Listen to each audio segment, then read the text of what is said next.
Hello everyone, আজকে আমি বানাবো মোগলাই চিকেন রেসিপি। আর এই চিকেনটা এত মজার হয়, খুবই সুন্দর স্বাদ হয়। আর প্রথমে আমি এখানে চিকেন নিয়েছি হচ্ছে ৬০০ গ্রামের মতো, তারপরে ২ চামচের মতো টক দই দিয়েছি। টক দইটা অবশ্যই দিতে হবে ম্যারিনেশনের জন্যে। ম্যারিনেশন আধা ঘন্টাও রাখতে পারেন কি ১০-১৫ মিনিটও রাখতে পারেন। আমার হাতে অতটা টাইম ছিল না, সেজন্য আমি ১০ মিনিট রেস্টে রেখে দিয়েছিলাম। এখানে ২ চামচ টক দই দিয়ে পরিমাণ মতো লবণ দিয়েছি ১ চামচের মতো। তারপরে দিয়ে দেবো হচ্ছে সামান্য একটু গরম মসলা বা বিরিয়ানি মসলা। আমি এখানে বিরিয়ানি মসলা দিয়েছি, চাইলেও গরম মসলাটাও এড করতে পারেন। ওকে? তারপরে ম্যারিনেশনটা করে নিচ্ছি একটু ভালো করে। এরপরে যে মসলাটা বানাবো তার জন্যে আমি বেরেস্তা বানিয়ে নিয়েছি। একটা পেঁয়াজ বেরেস্তা করে নিয়েছি প্রথমেই। আর সঙ্গে একটু কাঁচা লঙ্কাও দিয়েছিলাম। বেরেস্তা করার পর এখানে আমি একটা পেস্ট বানিয়ে নিবো। তো সেইজন্য বেরেস্তার পেঁয়াজটা আমি দিয়ে দিয়েছি হচ্ছে মিক্সার জারে।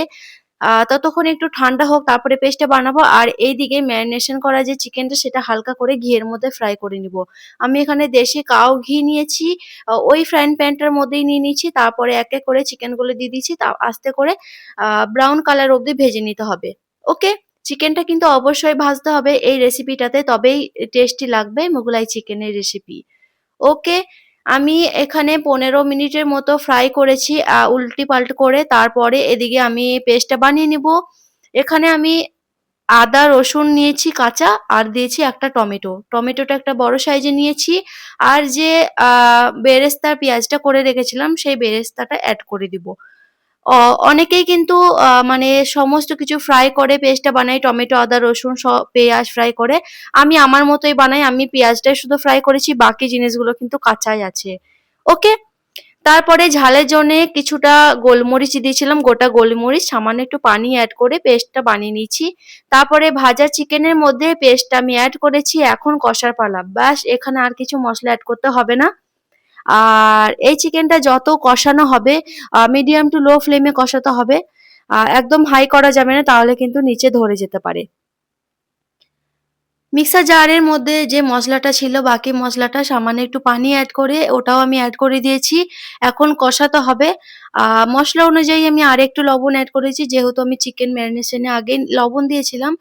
অল্প পরিমাণে দিয়েছি মসলাটার অনুযায়ী। এখন কিন্তু চিকেন মসলা ভালোভাবে কষানোর পালা। যত টাইম নেওয়া হবে কষাতে, ততই কিন্তু চিকেনটা মজার হবে। ওকে? আচ্ছা, আমি একবার ঢাকনা দিয়ে দিচ্ছি, তারপর ঢাকনাটা খুলে জিরে পাউডার আর ধনিয়া পাউডারটা এড করব। জিরে আর ধনিয়া আমি আগে থেকে ভেজে গুঁড়ে রাখি। ঘরোয়া মসলায় আমি ইউজ করি।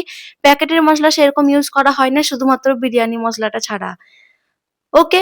আ আমি ঢাকনাটা খুলে একবার নাড়াচাড়া করে আমি মসলাটা এতে এড করে দিচ্ছি। আর মির্চি পাউডার এড করব না, যেহেতু আমি গোলমরিচ অনেকগুলি পেস্ট বানিয়ে দিয়েছিলাম, সেজন্যে আর মির্চি পাউডারটা এড করছি না। চাইলে আপনারা মির্চি পাউডারটা এড করেন। এই চিকেন মোগলাই রেসিপিটা আমি ইউটিউবে দেখেই বানাচ্ছি। ইউটিউবে কিন্তু এক দেখিয়েছিল আর আমি এক বানাচ্ছি। আমি না কোনো কিছু রেসিপি করলে আমি আমার মতোই বানানোর চেষ্টা করি। আমি একদম প্রপার ভাবে ফলো করে বানাই না, নিজের মতো করে বানাই। সেগুলো কিন্তু দারুণ স্বাদ হয়। আর আমার এই রেসিপিটা ফলো করে যদি আপনারা বানান, অবশ্যই খেতে ভালো লাগবে, দারুণ স্বাদ লাগবে খেতে। ওকে? আচ্ছা, আমার কিন্তু চিকেনটা রেডি হয়ে গেছে। আর এই চিকেনটা বানানোর জন্য কাসুরি মেথিটা অবশ্যই দরকার। আমি ১ চামচের মতো কাসুরি মেথি হাতের সাহায্যে ক্রাশ করে দিয়ে দিয়েছি উপর থেকে। আর দিয়েছি সামান্য একটু ধনিয়া পাতা আর ১ চামচের মতো ঘি। সবার লাস্টে ঘিটা অবশ্যই লাগবে। আর এই চিকেন মোগলাই রেসিপিতে আমার মনে হয় বাদাম পেস্টটা এড করে। আমি আর এড করলাম না। এতেই কিন্তু দারুণ টেস্ট হয়েছিল। বাদামের পেস্ট না দিয়েও এভাবেও চিকেন মোগলাই রেসিপি বানানো যায়। আপনারাও বাড়িতে ট্রাই করবেন।